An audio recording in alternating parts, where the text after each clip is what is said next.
Y no es una cuestión de creer o no creer en meigas.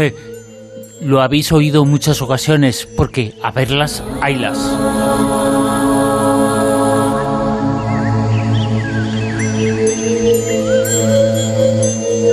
Al margen de su realidad o no, la brujería existió. Surtiera efecto o no, la brujería fue una realidad. Y también fue real que fue perseguida. Todo lo que se salía de la moral de cualquier momento y que ponía en riesgo el control de la gente, un control y un riesgo que es sobre todo de ideas, se persigue. Y se persiguió, por supuesto, la brujería.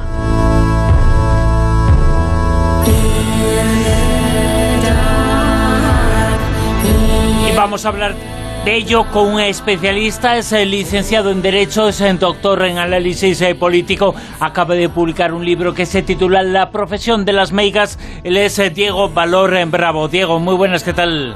Hola, ¿qué tal? ¿Cómo estás? Hola. Oye, encantado de estar con vosotros y os agradezco de corazón la oportunidad que me dais.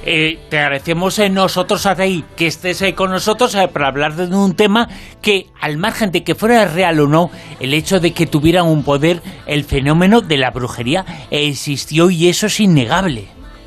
No, eso por supuesto. Yo te voy a contar una cosa para empezar, que es una idea en la que yo quiero insistir. Fíjate que mi libro se llama La profesión de las meigas. Quiero decir con esto que el ser meiga, el ser bruja, era una cosa muy normal, como ser una mujer podía ser panadera, lavandera, labradora y podía ser bruja. Y esto, insisto, que es algo que tenemos que tener muy en cuenta. Y puedo decirte un poquito más o menos, por ejemplo, la idea que yo tengo en ese sentido. Tú ten en cuenta que el mundo, antiguamente, y a lo mejor todavía hoy en día para mucha gente, el mundo era presentido como algo profundamente mágico.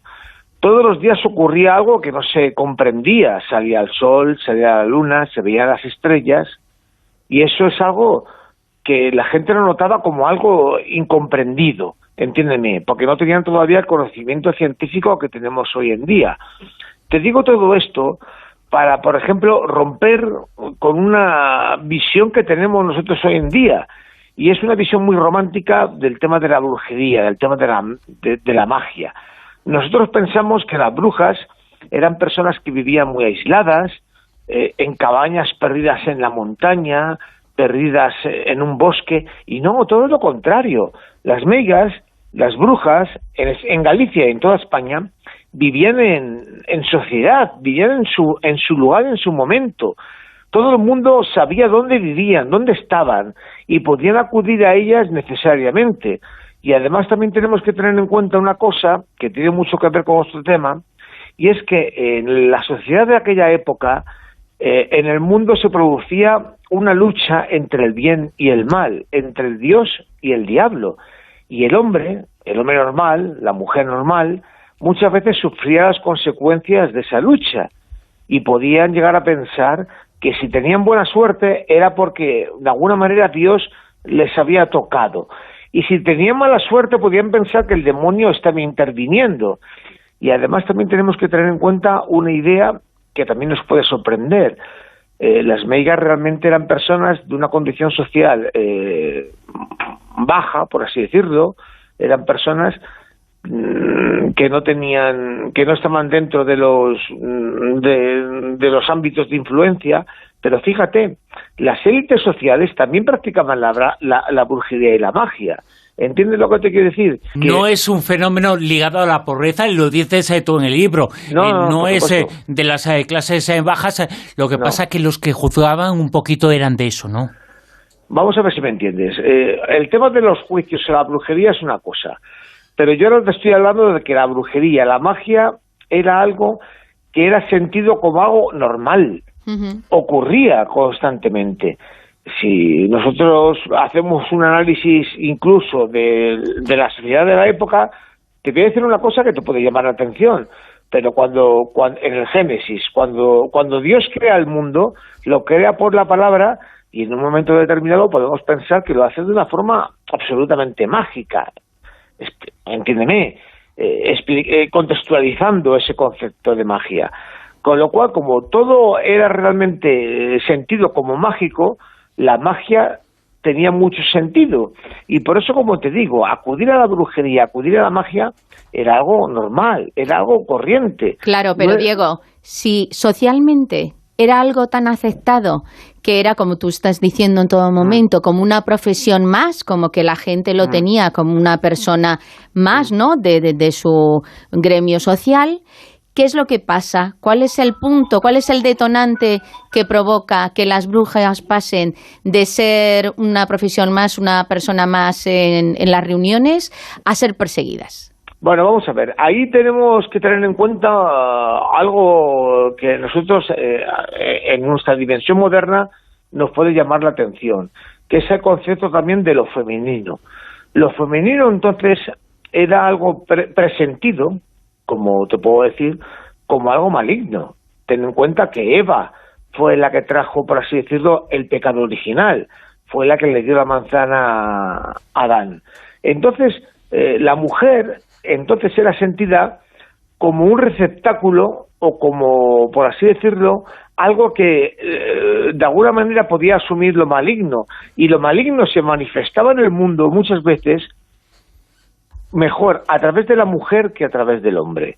Entonces, claro, también ten en cuenta que entonces la sociedad era profundamente patriarcal, una sociedad muy machista, y entonces en un momento determinado pues tuvo esa idea, la idea de decir que lo maligno se manifestaba en lo femenino, y entonces, claro, la brujería, como era algo muy femenino, evidentemente era así, pues entonces, claro, era muy fácil el decir, el mal aparece a través de la mujer, ¿entiendes? Y entonces la bruja no dejaba de ser una mujer, entiéndeme, hay algo profundamente femenino en el ambiente de la brujería. Y entonces, claro, eso pues al final pues producía este problema, esta dinámica.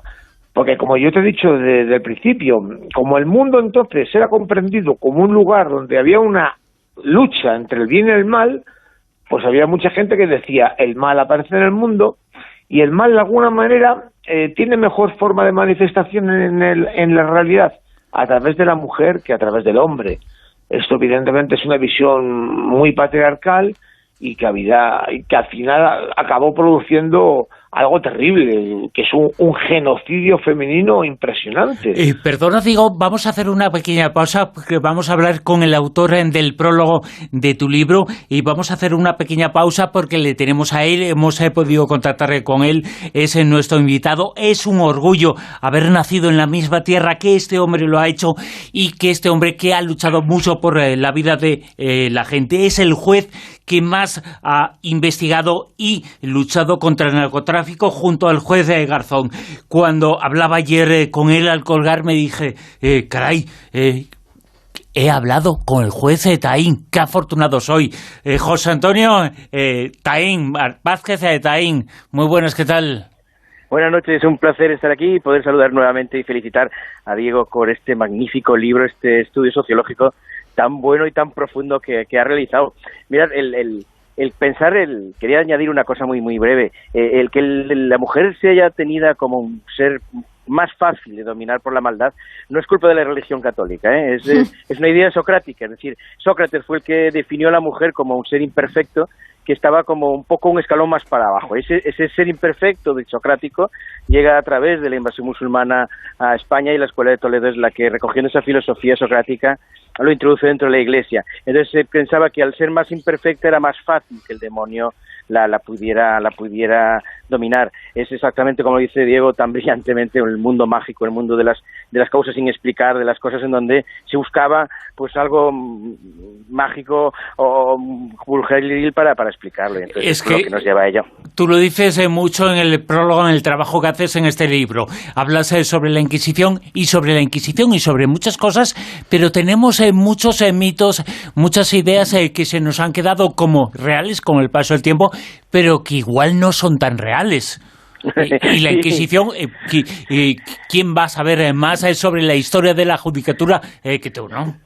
Sí, vamos a ver, la Inquisición es la primera fake news del ser humano. Los protestantes que fueron los que inventaron la imprenta, pues se dedicaron a escribir libros y libros en donde difundieron la idea de que la Inquisición española, especialmente la española, era una máquina de genocidio, era una máquina que perseguía a las mujeres, que asesinaba y quemaba. Entonces nos hemos quedado con esa imagen de la leyenda negra española, otro elemento más de la leyenda negra española, cuando no es así. La Inquisición es un gran avance dentro de la justicia. En ese momento, en las épocas en las que la Constitución se crea ya en el siglo XII, luego la Iglesia enseguida reacciona porque ve que había excesos en la Inquisición y la introduce a los dominicos, es decir, Dominus Canes, los sabuesos del Señor, les otorga la Inquisición para evitar precisamente que manos inexpertas ejecuten esos juicios, y ahí es donde empieza a poner un proceso muy regulamentado. En esa época todos los tribunales torturaban, no había otra forma de obtener las confesiones o de obtener la verdad más que la declaración, y porque no había ni pruebas científicas ni nada, y entonces la forma normal era torturar incluso a los testigos, se les torturaba para saber si estaban diciendo verdad o no. Para que veas una curiosidad, en el año 1860, estamos hablando de antes de ayer, cuando se elimina absolutamente toda práctica no era ya tortura, era de forzamiento a la confesión en los tribunales españoles, el Colegio de Abogados de Madrid protestó porque dijo que sin confesiones no había juicios y sin juicios no había sueldos. entonces para que veáis, la Inquisición es la primera que establece derechos tan básicos como el tener la obligación, tener el derecho a asistir por un abogado, y crear la institución del abogado de oficio, que después pasó a ser el abogado del diablo, porque como defendía siempre al supuesto sospechoso, pues es eso. Pero la institución como de que el acusado nunca estuviera desasistido está por él. La Inquisición sí que regula la tortura, y la regula para establecer límites, es decir, no más de 15 minutos, nunca perder un miembro importante, y además nunca ser causante de la muerte. Eso lo dices tú en el prólogo, pero tenía normas, no se podía torturar a alguien más de 15 minutos no le fuera a pasar algo, ¿no? Sí, lo que ocurre es que precisamente lo que hizo lo que hicieron los protestantes fue coger la parte mala, ¿no? Es decir, cogían, pues eso, la garrucha, describían cómo era la garrucha, describían cómo era la tortura del agua, pero no establecían o no defendían no reflejaban los límites que la propia Inquisición establecía. Y eso va creando una leyenda negra, y al final, pues Diego en su libro lo deja muy claro, es decir, el número de brujas que se quema en el territorio de Inquisición católica es muy limitado, frente a la parte protestante, en donde se cuentan por miles. Es decir, en Alemania hubo años en donde se quemaban hasta 1.200 brujas. Aquí los actos de fe más graves, que fueron los de Valladolid, que reflejan también muy bien Torrente, como ahora me saldrá, el libro El hereje, ahora no me saldrá, sí. El de Miguel Delibes, el libro en el hereje de Miguel Delibes, que fue uno de los más grandes, pues al final no llegaron ni a media docena los quemados. Y por eso hay que empezar un poco a decir la verdad, es decir, el proceso judicial en algunas partes tuvimos que aprender de la Inquisición, porque sí progresó frente a los tribunales civiles, en donde, se hacían auténticas barbaridades. Pero tú bien dices que los protestantes fueron los que, a través de también un poco con el uso manipulado de la imprenta, dieron esa leyenda negra a la Inquisición. Pero en realidad ellos eran los que realmente dieron prácticamente una orden total de persecución de las mujeres. ¿Por qué? Se integró tanto el puritanismo entre los protestantes. ¿Por qué Lutero era tan misógino? ¿Qué tenía contra las mujeres? Lutero no era solo misógino, Lutero era un auténtico... Dilo.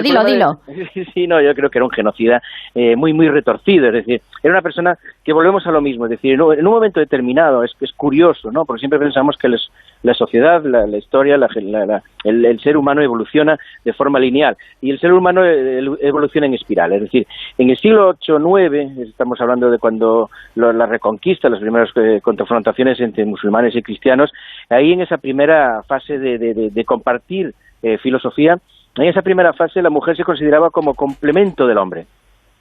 Y al siglo siguiente es cuando los propios árabes traen ese concepto, que al final es ello, y lo siguen teniendo en su religión, de que la mujer es inferior. Claro, ese puritanismo bebe de esas fuentes de ser inferior, más propenso al pecado, y entonces lo llega al extremo. La mujer no es que sea más propensa al pecado, sino que ella por naturaleza es tendente al pecado. Entonces vienen esa misoginia que además es sorprendente, porque su primera revolución era: vamos a reformar la Iglesia Católica porque está dominada por unos pocos, y luego al final ellos lo llevan más al extremo de: vamos a reformar la Iglesia Católica, pero lo vamos a dominar solo muy, muy, muy poquitos, y de hecho entre ellos mismos incluso los dirigentes se mataban.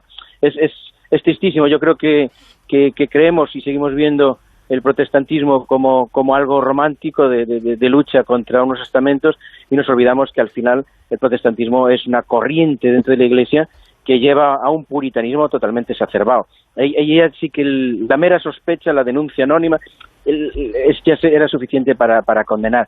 En la Inquisición, el proceso inquisitorial, se llama así porque tiene una primera fase de investigación, de inquisición, pero luego tiene una fase de juicio.